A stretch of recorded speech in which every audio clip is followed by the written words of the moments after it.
Almost anyone can experience a breakdown in their mental health, and many of us will at some point in our lives. If you or someone you know or work with is experiencing a mental health crisis, there's extensive support available throughout the London Borough of Southwark. The main point of access to these services is the Crisis Resolution and Home Treatment, or CREST team. They treat people at home, often preventing a hospital admission. The philosophy, I think, of CREST, or home treatment, really is to provide an alternative to hospital admission. And service users and carers, and the feedback we've got, and I think that's not just in Southwark but nationally as well, is that they prefer to be treated in their own home. When someone is in crisis, sometimes it can be even worse to take them away from their home situation. The Crisis Service has a range of resources to draw on, alongside the home treatment team. We have something called a clinical decisions unit, which is really an assessments unit, as well as staying well practitioners, support time and recovery workers, and also the approved mental health practitioners. But that's the number, but she wants you to ring her as soon as you can. We refer it to the crisis team, the CREST team, and see if they can home treat her first before we go for a mental health fact assessment. There are many routes into the service for people experiencing mental health difficulties. CREST is there to support people in crisis and the people who work with them in the community. For many people, their first point of contact will be through their GP. I'm Dr. Anu Bhatia. I'm a GP at Dulwich Medical Centre and I'm a senior clinical partner here. Perhaps 1 in 4 consultations are mental health related. Very often they can be social problems, which lead to psychological problems. But sometimes they can be sort of frank psychosis or depression, anxiety, those sorts of issues. Take your blood pressure. Okay. Mental illness can be dealt with by GPs. Mild to moderate depression, anxiety, stress-related illnesses. These are something which can be managed quite effectively in the community. If the patient is very unwell, for example, they're depressed and they come in saying they want to kill themselves or they feel they're at risk to others, then it's a good idea to involve other agencies, for example, the CREST team. Come in! And knowing that CREST are available 24 hours a day, being able to pick up the phone and refer and know that a patient will be seen and assessed that day is a huge weight off our minds as GPs. You can be referred to the team by a professional, but there are other ways of getting in touch too. People can self-refer, and the team also accept referrals from friends, family, children and family services, and sometimes even the police. The team's first step is always to make a really thorough assessment of the person's situation. We then decide how we're going to actually provide support, care and treatment. We may visit them up to 4 times a day to provide that care within their own home.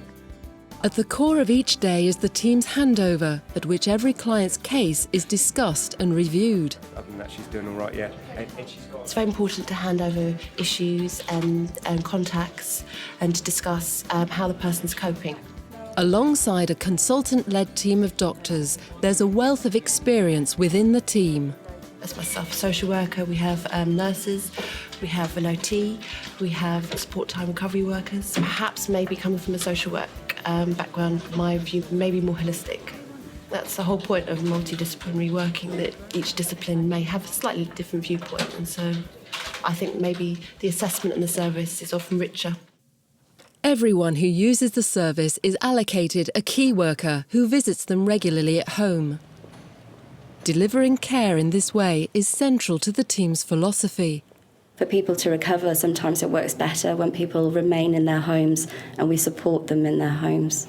They're around things that are familiar to them, they're around family, they're around friends. The situation is quite predictable in some ways. The team deal with a wide range of personal and social issues, all of which can impact on a person's mental health. We might be involved with housing problems. We also deal with benefits, that's quite key to keeping people together. Money is always quite a stressful element of someone's life. It's all about prevention work and hopefully preventing a possible crisis again. The team's support, time and recovery workers play an important part in helping people develop their own plans for staying well.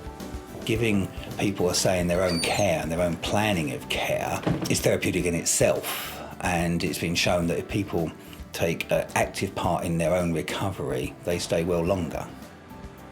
They used to say about psychiatric services it was about containing and maintaining people. Now it's all about an inclusive society, a positive, productive future. I like to think of it as pilot and co-pilot with services. Together, you set realistic goals and plan a realistic future that's fulfilling and inclusive. Team members work with people to identify possible triggers to ill health and plan how best to deal with them. It's a flexible, individually tailored approach designed to promote recovery. Hello, Stephen. Hi, Emma. Sorry I'm a bit late. It's a bit nippy out here. Can I come in? Yes. Thank you very much. How have you been? I've been fine, Michelle. I'm a lot better. Yeah. For me, recovery is about an individual's kind of hopes and aspirations for the future, and the role of a CREST worker, and particularly the work that I do, should be about helping them to think about those goals and what they need to have in place to feel that they're supported to achieve those goals. In the past, people used to fear contacting services. It was a last resort, and it should be seen as a first step to recovery. For Emma Maddox, this individual approach is very important. It's not me and 20 other people on the ward going through treatment. It's me going through treatment, and that treatment will be treatment I need and that is best for me. In my own home, I can control who comes in the door and who I have contact with.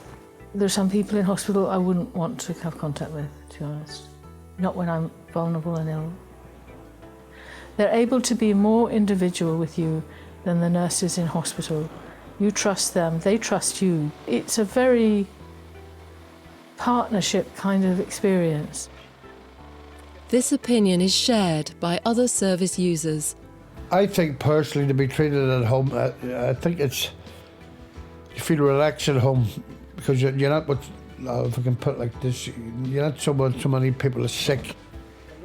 I mean, I'm sick myself, but see, it makes you worse. I think so, it makes me worse.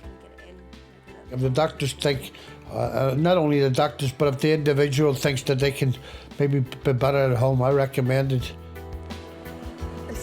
Team members are drawn from a diverse range of backgrounds and experiences.